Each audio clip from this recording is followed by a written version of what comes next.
Beijing, of course, will still be looming large on the background. How will the relationship with China really shape the conversations at the summit? Well, Shery, as you know, these two alliances have largely been focused on North Korea or on the Korean Peninsula. But today you can't live in this world, but you certainly can't live in the Indo-Pacific region without thinking about China and its future role. Both Japan and South Korea have deep economic ties with China, but they also have concerns about how the Chinese military has been operating in the region. Are relations between Japan and South Korea on more solid ground in order to be able to push back against this influence from China, not to mention the threats from North Korea? Yes, as you noted, the Japan-Korea relationship, of course, has had its ups and downs, largely because of historical legacy issues dealing from the colonial period and World War II. But I think President Yoon and Prime Minister Kishida have made a concerted effort to try to cope with some of the immediate questions that both the publics in both countries have about that relationship and move it beyond to think strategically about their ability to cooperate in the region. I do think we should always know that South Korea and Japan will have slightly different takes on the challenges of coping with China. That's only natural. But I think the trilateral framing, including the United States, brings this into a more Indo-Pacific framing. What can the three countries together do to emphasize their common interests and common security concerns in the region?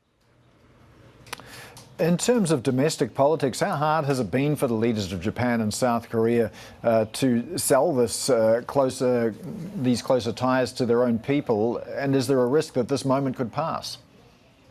Yeah, I think it's been quite difficult, especially for President Yoon in South Korea. You know, there was a poll taken, a joint poll taken in 2020, and only 20% of South Koreans thought that Japan was a good partner.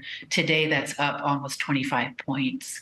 I think that we always have to keep in mind that this is a difficult relationship for both countries, but yet you see Koreans and Japanese working together in the private sector. You see students and others willingly traveling to each other's countries, but we have to take seriously the diplomatic challenges of the legacy issues.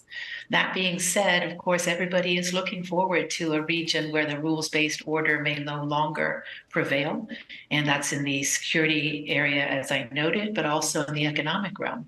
The South Koreans and Japanese have been the focus of Beijing's economic coercion, and so the public there also understands that we're in a rather tricky period. Well, this is the first time, of course, these three leaders have met for a trilateral get-together that isn't on the sidelines of some other event. And at the end of it, we're going to get a statement, the Camp David principles.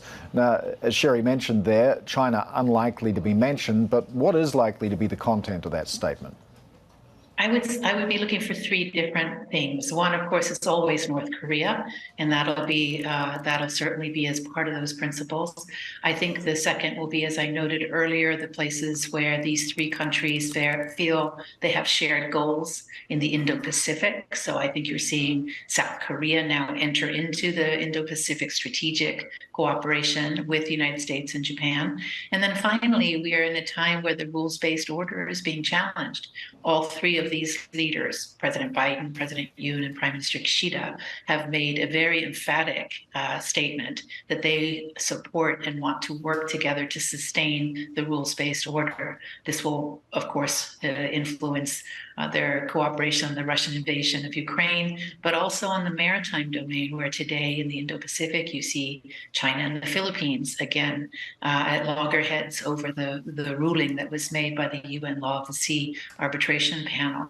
So there's this idea of a rules-based order has actual practical significance here when you look at the way in which countries of the region and countries around the globe are beginning to challenge some of our basic norms, that peaceful dispute resolution should be the primary way of solving our problems.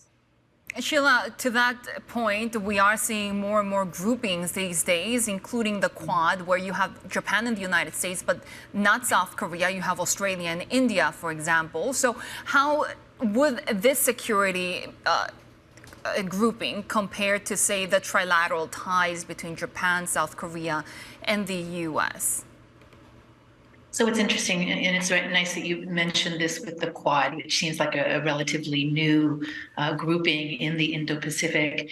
You know, Australia, India, the United States, and Japan have gone a long way to identifying working groups, problem-solving exercises, capacities that they can bring together. The most obvious country left out is South Korea.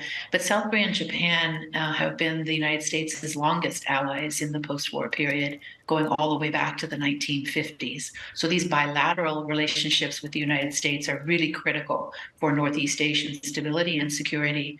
What will be now, I think, built in, as I noted, to the Camp David principles, will be the Indo-Pacific dimension, where you'll hear resonance of some of the ideas you've heard in the Quad statements, some of the ideas even you've heard at the NATO summit.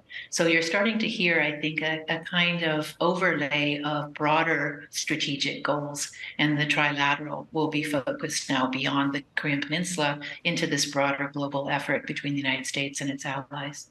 Sheila, how concrete is it at this point, the Indo-Pacific Economic Framework? Well, you know, as we look ahead, we're looking at the APEC meeting is going to be hosted by the United States later this year. I think the IPEF, as you noted, is one of the United States' strongest efforts, or the Biden administration's strongest efforts to identify an economic agenda for the United States and its partners in the region. South Korea and Japan entered into that very quickly. So they were one of the original 14 countries that signed on when it was announced last in Tokyo by President Biden. I do think that there's a lot of negotiating to be done with the Southeast Asian countries. And so we'll wait to see what comes to fruition between now and the APEC meeting later this year in November. IPEF is very important to President Yoon. It's very important to Prime Minister Kishida, largely because it connects the United States to the economic aspirations of the region. Sheila, in the traditions of wolf warrior diplomacy, do you anticipate some sort of statement coming out of China after the summit concludes, and what might be the content of that? Yeah, we've already heard the Chinese government say that this trilateral meeting is just another instance of Cold War thinking, that this is, again, they like to use the word containment of China. I think this is something that the Chinese look at with some concern. They don't want to see the countries surrounding them come together in this way. However, I think it's also important that the Chinese people understand that the region is worried about their behavior and their country's military in particular, but also this question of economic coercion, using economic interdependence to achieve strategic aims. So I suspect, yes, we will hear fairly firm statements coming out of China, especially if, for example, the three leaders start talking about the South China Sea, or they may mention again Taiwan, areas, of course, which are very central to Chinese interests. I do expect not behavioral response, but certainly an effort to point out that this trilateral relationship is aimed at China and that China doesn't appreciate it.